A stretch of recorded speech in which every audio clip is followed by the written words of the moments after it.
والصلاة والسلام على من لا نبي بعده وعلى آله وصحبه ومن تبعهم بإحسان إلى يوم الجزاء. أما بعد فأعوذ بالله من الشيطان الرجيم. بسم الله الرحمن الرحيم.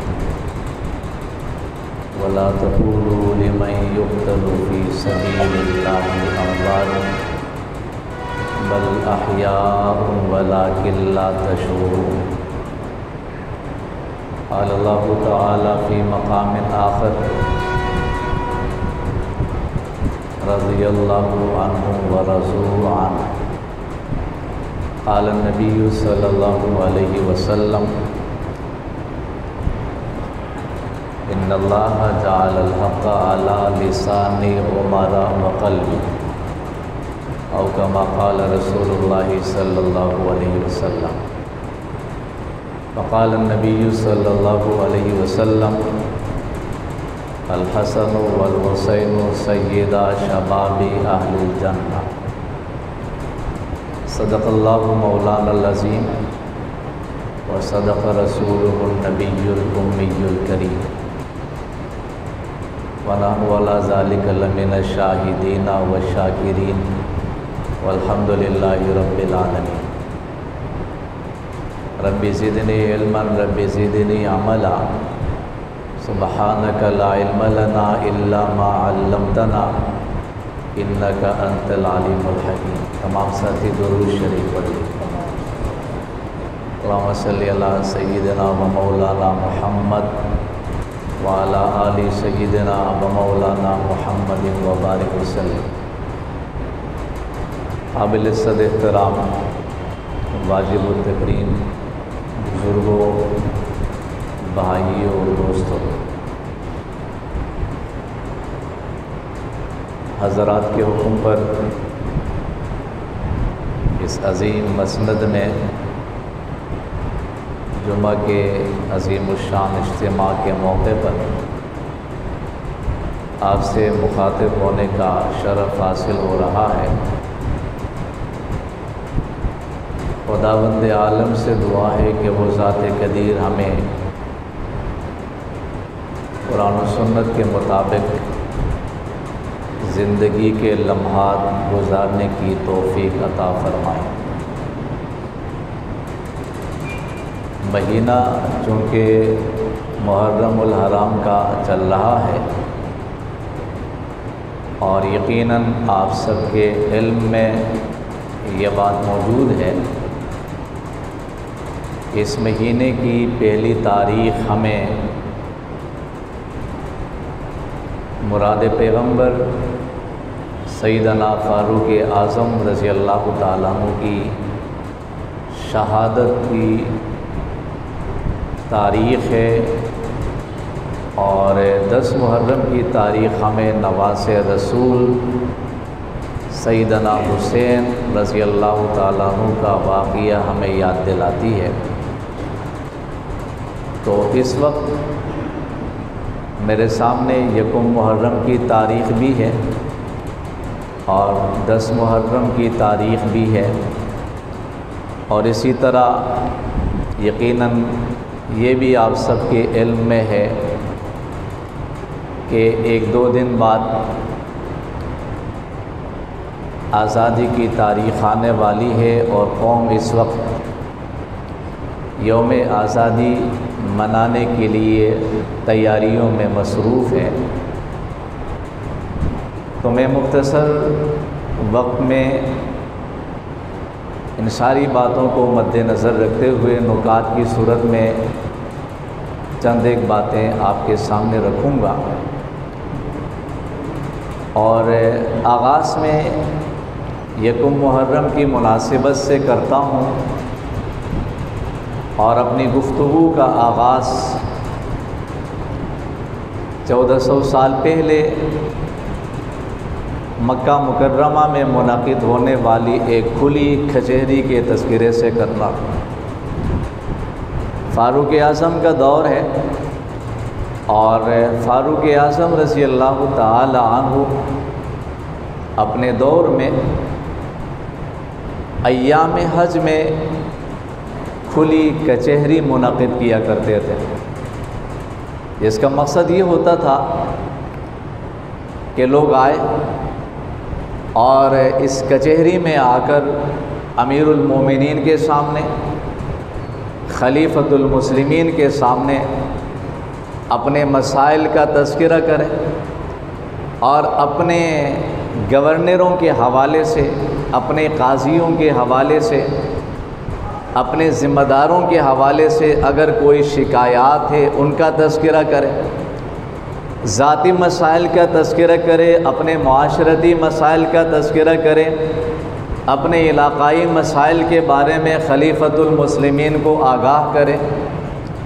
اس مقصد کے لیے ایک کچہری کا انعقاد ہوتا تھا، جس میں اعلان عام ہوتا تھا کہ جو بھی آنا چاہتا ہے بلا جھجک آئے، اس کے لیے کوئی رکاوٹ نہیں ہے، کوئی دروازے پر پہرے دار نہیں ہے کہ آنے والے کو روکا جا رہا ہے، پسند کا آدمی ہے، اپنا بندہ ہے، اندر آنے کی اجازت ہے تاکہ وہ سوال بھی کرے، مرضی کے مطابق کرے، سوال بھی وہ کرے کہ جس میں ارباب اقتدار کے فائدے کی باتیں ہوں۔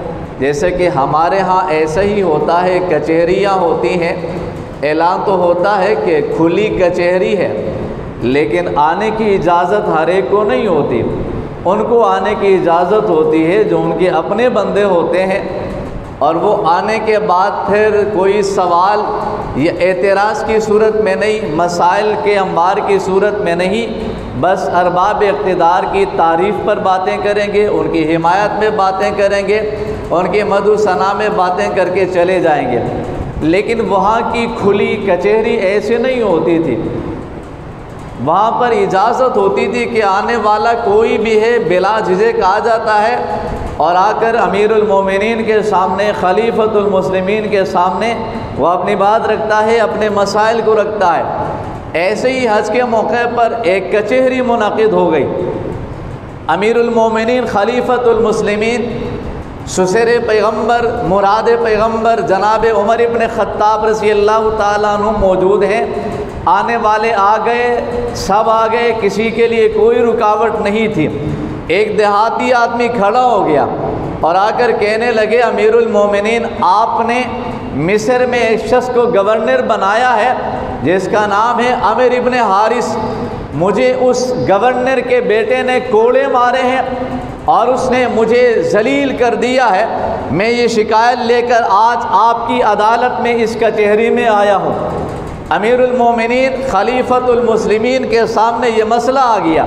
آپ نے اسی وقت حضرت محمد ابن مسلمہ کو حکم دیا، جو امیر المومنین کا بنایا ہوا پولیس کا سربراہ تھا۔ محمد ابن مسلمہ چل پڑے اور حکم دیا تھا گورنر کو بھی لے کر کے آؤ، اس کے بیٹے کو بھی گرفتار کر کے میرے سامنے لے کر کے آؤ۔ بڑا عجیب ماجرا تھا کہ زمانے کا ایک علاقے کا گورنر بھی گرفتار ہو کے آیا ہے، ساتھ بیٹا بھی گرفتار ہے، امیر المومنین کے سامنے ملزم کی حیثیت سے کھڑے ہیں۔ فاروق اعظم نے پوچھا، ایک تاریخی جملہ آپ نے کہا، گورنر کے بیٹے کو مخاطب کر کے آپ نے کہا کہ عربوں نے اپنے بچوں کو، عرب عورتوں نے اپنے بچوں کو آزاد جانا تھا، تو نے کب سے غلام بنانا شروع کر دیا ہے؟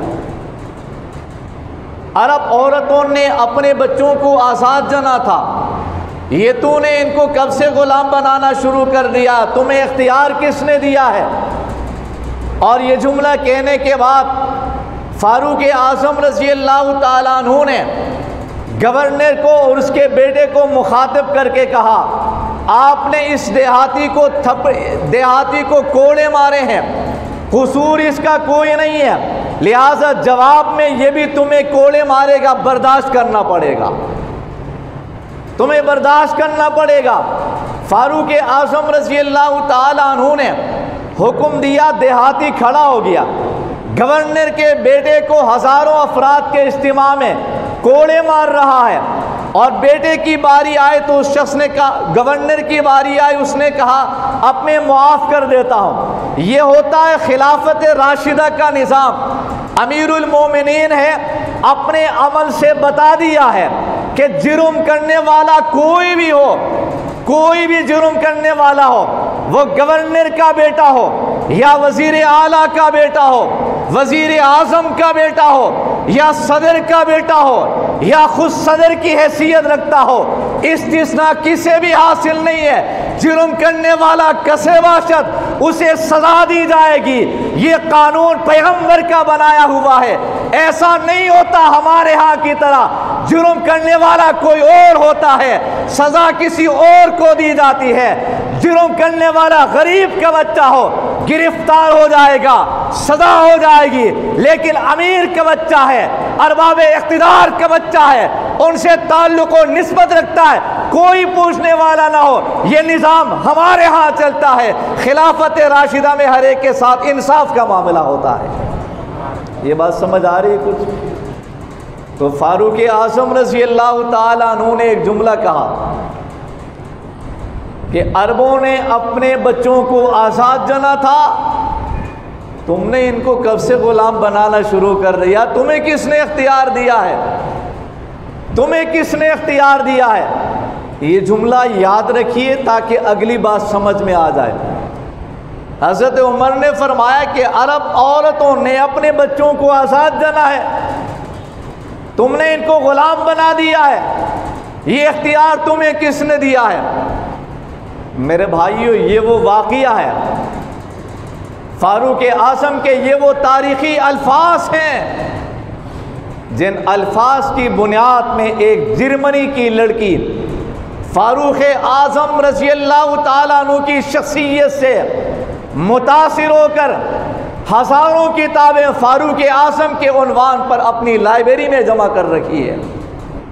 واقعہ لکھا ہے، جب جرمنی میں کتب میلہ لگا اور ہر طرح کے لوگ اپنے اپنے ہاتھ سے کتابیں لے کر کے آئے، ایک لڑکی آ گئی، یہودی لڑکی تھی، اور اس کتب میلے میں ہزاروں کتابیں لے کر کے آئی۔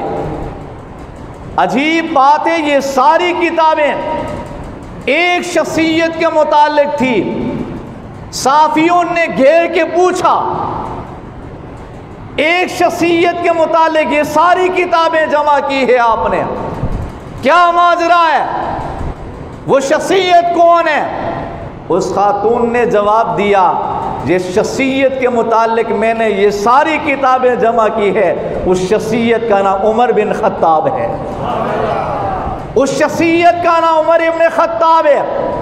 پوچھنے والوں نے پوچھا، ذرا یہ تو بتائیے عمر بن خطاب کی کون سی بات ہے جس نے آپ کو اتنا متاثر کیا کہ آپ نے ہزاروں کتابیں اس شخصیت کے متعلق جمع کر رکھی ہے؟ کسی اور عنوان پر آپ کے اس میلے میں کتاب نظر نہیں آ رہی۔ اس خاتون نے کہا، مجھے عمر بن خطاب کی ایک خوبی، ایک جملہ نے متاثر کیا ہے۔ جملہ کون سا ہے؟ آپ بھی غور سے سنیے گا۔ کہنے لگی، عمر بن خطاب نے 1400 سال پہلے ایک جملہ کہا تھا کہ دنیا میں آنے والا ہر بچہ آزاد ہوتا ہے، کوئی کسی کا غلام نہیں ہوتا۔ قیامت تک آنے والے تمام انسانیت کو حریت و آزادی کا پیغام جس شخصیت نے دیا ہے، عمر بن خطاب نے دیا ہے۔ اس جملہ نے مجھے متاثر کیا، یہ ساری کتابیں اسی کے بارے میں جمع کر رکھی ہے۔ بات سمجھ آ گئی؟ یہ حریت و آزادی کا پیغام دینے والا عمر بن خطاب ہے۔ آج ہم بھی یوم آزادی منانے چلے ہیں، قوم تیاریوں میں مصروف ہے، یقیناً بہت اچھی بات ہے۔ اللہ نے ہمیں پاکستان کے نام سے عظیم ریاست سے نوازا ہے۔ مہینہ بھی محرم کا چل رہا ہے، مہینہ اگست کا چل رہا ہے، وہاں صحابہ نے قربانی دے دی، اپنا علاقہ چھوڑ کر مدینہ طیبہ پہنچے۔ اللہ نے اسلامی ریاست کی صورت میں مدینہ طیبہ عطا کر دیا۔ یہاں اگست کا مہینہ ہے، ہمارے بھائیوں نے قربانیاں دے دی۔ اللہ نے پاکستان کی صورت میں کئی صدیاں گزرنے کے بعد نظریاتی ریاست پاکستان عطا کر دیا ہے، مدینہ بھی انشاءاللہ محفوظ رہے گا، پاکستان بھی آباد شاد اور آباد ہی رہے گا انشاءاللہ۔ نہ مدینہ کو کوئی نقصان پہنچا سکتا ہے، نہ انشاءاللہ ہمارے ملک کو کوئی نقصان پہنچا سکتا ہے۔ اور ہم جہاں حرمین شریفین کے عنوان پر بات کرتے ہیں اور اس مسند پر آپ نے باتیں سنی ہے، اپنے پروگرامات میں سنی ہے، جلوسوں میں باتیں سنی ہے، حرمین شریفین کا تحفظ کرنا ہم اپنا ایمان سمجھتے ہیں، اور وہی پر ہم اپنے ملک کا جہاں نظریاتی سرحدات کا دفاع ضروری سمجھتے ہیں، وہی اپنے ملک کے تحفظ کو بھی ہم ضروری سمجھتے ہیں۔ میں نے کہا یہ حریت اور آزادی کے حوالے سے آج تیاریاں چل رہی ہیں، لیکن یہ حریت کا پیغام دینے والا کون ہے؟ جی بولیے اونچی آواز سے، یہ آزادی کا پیغام دینے والا کون ہے؟ عمر بن خطاب ہے۔ اور حقیقت یہی ہے، حقیقت یہی ہے، جو قومیں اپنے معاملات میں آزاد ہوتی ہیں، جو افراد اپنے معاملات میں آزاد ہوتے ہیں، جو ریاستیں اپنی پالیسیوں میں آزاد ہوتی ہیں، جو حکومتیں اپنی پالیسیوں میں آزاد ہوتی ہیں، جو قومیں اپنی پالیسیاں بنانے میں آزاد ہوتی ہیں، پھر ایسی قومیں دنیا میں ترقی کر جاتی ہیں۔ الحمدللہ ہم آزاد قوم ہیں، بحیثیت افراد ہم آزاد ہیں، ملک ہمیں آزاد ملا ہے، لیکن بدقسمتی سے ہمیں آج تک جتنے بھی حکمران میسر آئے سارے کے سارے غلام میسر آئے۔ کیا خیال ہے؟ ٹھیک ہے، میں نے نہیں کہا حکمران میسر آئے لیکن غلام میسر آئے ہیں، ارباب اقتدار میسر آئے، آج تک غلام میسر آئے ہیں، اس لیے کہ آج تک تمہیں نظر نہیں آئے گا پالیسی خارجہ ہو یا داخلہ پالیسی ہو، اپنے ہاں ایک چھوٹا سا قانون ہو، ان کی نگاہیں پہلے واشنگٹن کی طرف ہوتی ہیں، پھر قانون بنا لیتے ہیں، پھر قانون بنا لیتے ہیں۔ جبھی تو ہم انداز ہمارا غلامانہ ہے، اس لیے کہ ہمیں حکمران ملے تو غلام ملے ہیں، لیکن انشاءاللہ العزیز مایوس نہیں ہے، جدوجہد جاری آپ کی رہے گی، محنت جاری رہے گی۔ وہ وقت آئے گا عمر بن خطاب کا غلام جب خلافت اور اقتدار کے مسند پہ آ جائے گا، پھر ہماری پالیسیاں بھی آزاد ہو جائیں گی انشاءاللہ۔ وہ میں عرض کر رہا تھا، حضرت فاروق اعظم رضی اللہ تعالیٰ عنہ نے دنیا کو آزادی کا پیغام دیا ہے، حریت کا پیغام دیا ہے، اور آج ہم بھی جشن آزادی منانے چلے ہیں، اور اپنے اس نعمت کا جو اللہ نے ہمیں دیا ہے شکر ادا کرنا چاہیے، اور ساتھ ساتھ کوشش قانونی جدوجہد بھی جاری رکھنی چاہیے کہ جن مقاصد کی بنیاد پر ملک وجود میں آیا تھا ان مقاصد میں ہم کامیابی تک پہنچ جائیں۔ اور اگلی بات، چونکہ محرم کا مہینہ ہے، پھر میں 10 محرم عاشورہ کے حوالے سے بھی بات نہ کروں تو مناسب نہیں ہوگا، مختصر وقت میں یہ ساری باتیں نکات کی صورت میں عرض کر رہا ہوں۔ 10 محرم کی تاریخ ایک عظیم قربانی کی تاریخ ہے، عظیم قربانی کی تاریخ ہے۔ نواسے رسول کی عصمتوں کو سلام، آپ کی رفتوں کو سلام، اس میں کوئی دو رائے نہیں۔ وہی آپ پر جو ظلم و جبر ہوا ہے اس میں بھی کوئی شک نہیں ہے، ظلم و جبر کی ایک داستان و تاریخ ہے۔ شاہ عبدالعزیز رحمۃ اللہ علیہ نے لکھا ہے، یہ ظلم و جبر کا واقعہ پیش آیا، 3 دن تک دنیا میں تاریکی چھائی رہی، آسمان سے خون کی بارشیں ہو گئی ہے، بیت المقدس میں پتھر لوگ اٹھاتے تھے، نیچے تازہ خون نظر آتا تھا، اس میں کوئی شک نہیں ہے ظلم ہوا ہے، جبر ہوا ہے۔ لیکن سوال یہ پیدا ہوتا ہے، اس مظلومانہ واقعے کے بعد، شہادت کے بعد اسلام ہمیں کیا کہتا ہے، ہمیں کیا کرنا چاہیے؟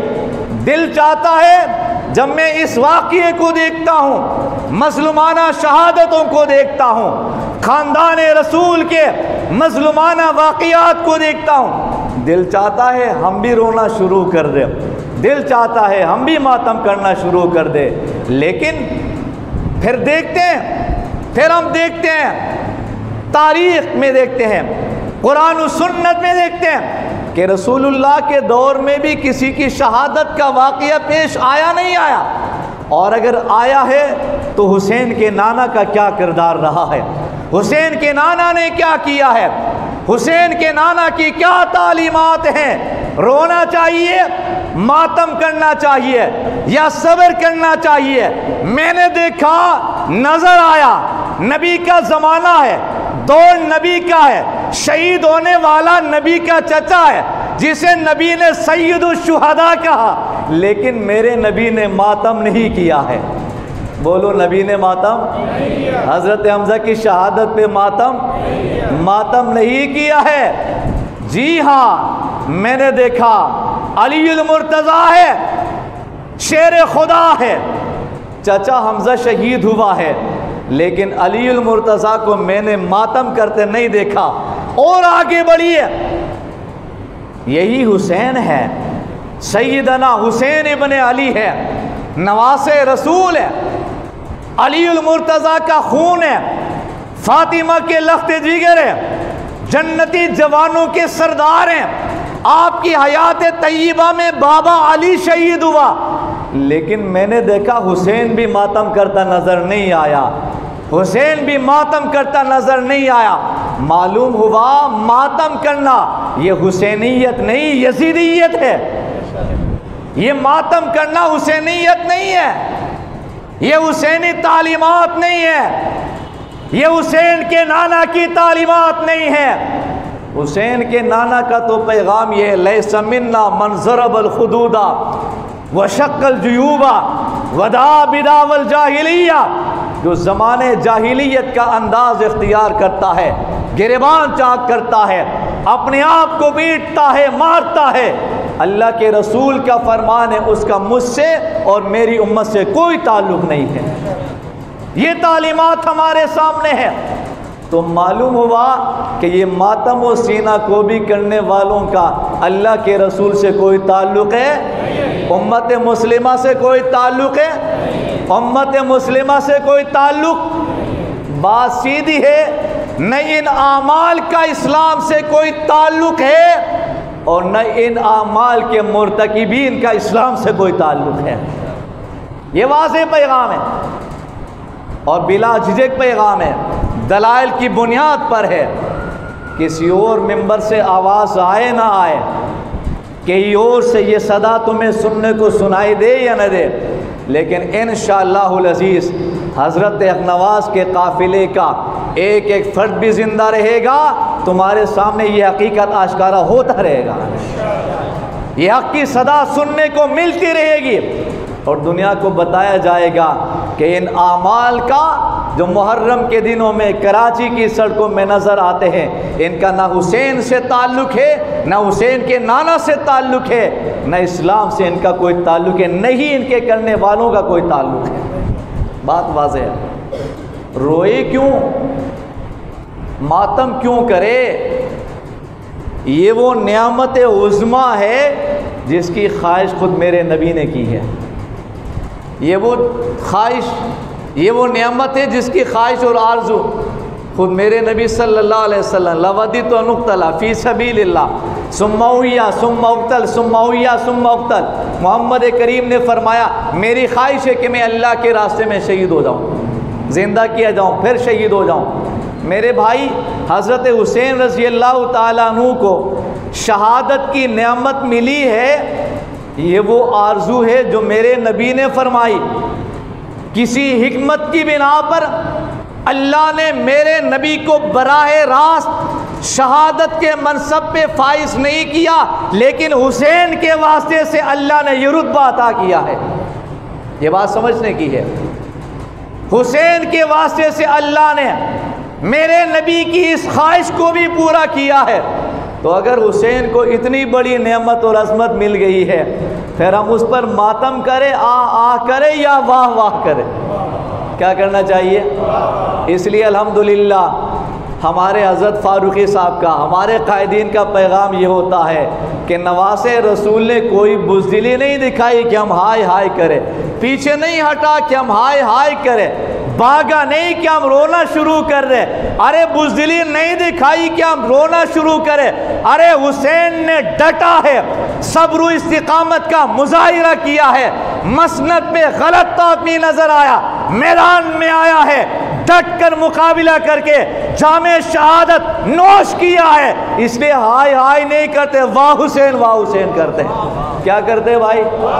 کیا کرتے ہیں؟ ذرا اونچی آواز سے بولے، نبی کے نواسا ہونے کی نسبت کا لحاظ کر کے بولے، اور بلند آواز سے بولے، واہ حسین کرتے آپ، اس لیے کہ حسین نے بزدلی نہیں دکھائی، پیچھے نہیں ہٹا، بھاگا نہیں ہے، ڈٹا ہے، کٹا ہے، شہادت کا جام پیا ہے، ایسے پر پھر واہ واہ کیا جاتا ہے، ہائے ہائے نہیں کیا جاتا، پھر رویا نہیں جاتا۔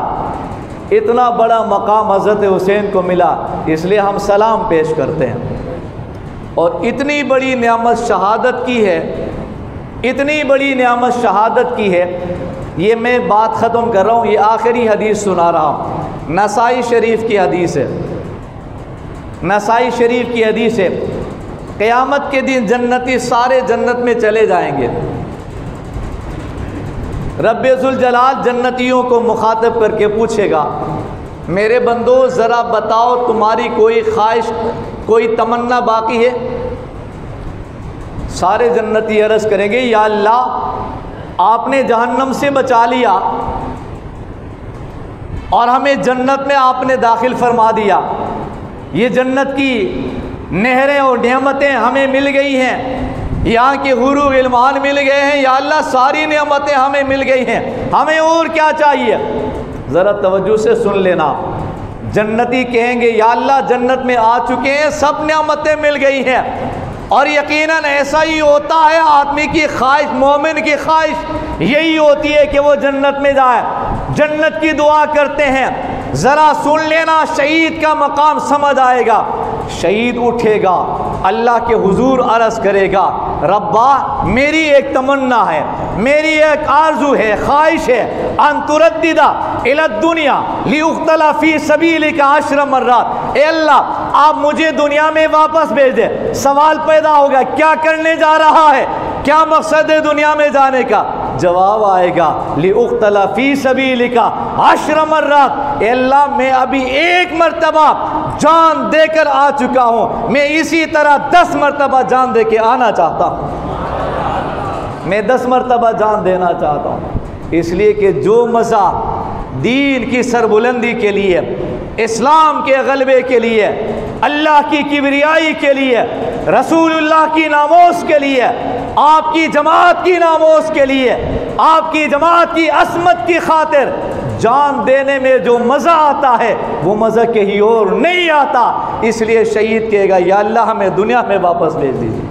یہ ہمارے سارے شہداء، شیخ حق نواز سے لے کر شیخ رحیم اللہ تک، یہ ہمارے سارے شہداء، شیخ ندیم شہید تک اللہ کی بارگاہ میں عرض کریں گے یا اللہ ہمیں واپس کراچی میں بھیج دے، ہمیں واپس اسلام آباد جنگ میں بھیج دے، تاکہ ناموس صحابہ کے لیے، اما عائشہ کی عزت و عصمت کے لیے ابھی ہمارے پاس ایک جان تھی، ایک دفعہ جان دے چکے ہیں، ہم اسی طرح 10 مرتبہ کٹ کر آنا چاہتے ہیں، 10 مرتبہ کٹ کر آنا چاہتے ہیں۔ یہ حدیث کے الفاظ ہیں، اتنا بڑا مقام ملا حضرت فاروق اعظم کو، 1 محرم ہے، نواس رسول اور آپ کے رفقا کو 10 محرم ہے، جب اتنی بڑی سعادت کی موت نہیں، حقیقت میں حیات، قرآن نے حیات کہا ہے، حضرت حسین کو اتنا بڑا مقام ملا ہے، تو اس بنا پہ ہم حضرت حسین کے یوم شہادت پر سلام عقیدت پیش کرتے ہیں اور واہ واہ کرتے ہیں، ہائے ہائے نہیں کرتے۔ اور یہ جو حضرت حسین کے نام پر کیا جا رہا ہے، یہ جو حضرت حسین رضی اللہ عنہ کے نام پر کیا جا رہا ہے، یہ ہم تردید کرتے ہیں، ہم رد کرتے ہیں، ہم لوگوں کو بتاتے ہیں کہ ان اعمال کا اسلام سے کوئی تعلق نہیں ہے۔ میں نے کل پرسوں ایک اور جگہ بیان میں کہا، وہ میں آپ کے سامنے بھی کہہ دیتا ہوں، جب یہ بات کرتے ہیں تو ادھر سے کہا جی ہماری عبادت ہے، یہ مداخلت کرتے ہیں، عزاداری کرنا، ماتم کرنا، آگ میں جانا یہ ہماری عبادت ہے، مبارک عمل ہے، یہ مداخلت کرتے ہیں۔ تو پھر ہمارا سوال ہے اگر یہ عمل ماتم کرنا، آگ میں چھلنگ لگا دینا اتنا مبارک عمل ہے تو پھر ہم دیکھنا چاہتے ہیں کہ یہ مبارک عمل تمہارے بڑے بڑے ذاکر انجام دے کر کے دکھائے۔ پھر ہم دیکھنا چاہتے ہیں، قوم دیکھنا چاہتی ہے یہ ذاکر سارے آگ میں لیٹ جائیں، اپنے آپ کو چھریوں سے مارے، لہو لہان کر دے، یہ آگ میں ماتم کرے، پھر ہم مان لیں گے واقعتاً عبادت ہے۔ لیکن خود نہیں آئیں گے، باقی کو کہہ دیں گے عبادت ہے، مارو اپنے آپ کو، آگ میں کودو، عبادت ہے۔ جبھی تو قوم سمجھتی ہے عبادت نہیں ہے، عبادت ہوتی تو سارے کے سارے کرتے، عبادت ہوتی ذاکر بھی کرتا، عوام بھی کر لیتی، ان کے ماننے والے بھی کرتے، خود بھی کر لیتے، لیکن خود یہ عبادت بجا نہیں لائیں گے، قوم کو اپنی بے وقوف بنا لیں گے۔ اور پھر عبادت سب جگہ ہوتی ہے، کہیں عبادت ہوگی کہیں نہیں ہوگی، ایسا نہیں ہے، عبادت سب جگہ ہوتی ہے، لیکن جب وہ خود نہ کرے باقی کو کہہ دے یہ عبادت تم بجا لاؤ۔ اس لیے ہم کہتے ہیں ان وجوہات کو بنیاد بنا کر کہتے ہیں کہ عبادت نہیں ہے، یہ شرارت ہے، یہ عبادت نہیں ہے، سیاست ہو رہی ہے، اور اسلام کے نام پر دنیا میں یہ مسخ چہرہ دنیا کے سامنے جا رہا ہے، دنیا میں یہ پیغام جا رہا ہے، اسلام کے نام پہ جا رہا ہے، اور غیر مسلم یہ منظر دیکھیں گے تو کوئی بھی مسلمان نہیں ہوگا کہ جی مسلمان ہونے کے بعد آگ میں کودنا پڑتا ہے، چھریوں سے مارنا پڑتا ہے۔ اس لیے ہم بتاتے ہیں تاکہ کوئی غلط فہمی میں نہ رہے کہ یہ کام کرنے والے نہ یہ مسلمان ہیں، نہ ان اعمال کا اسلام سے کوئی تعلق ہے۔ جو کچھ کہا بے ترتیب کلمات، اللہ تعالیٰ سمجھنے کی توفیق۔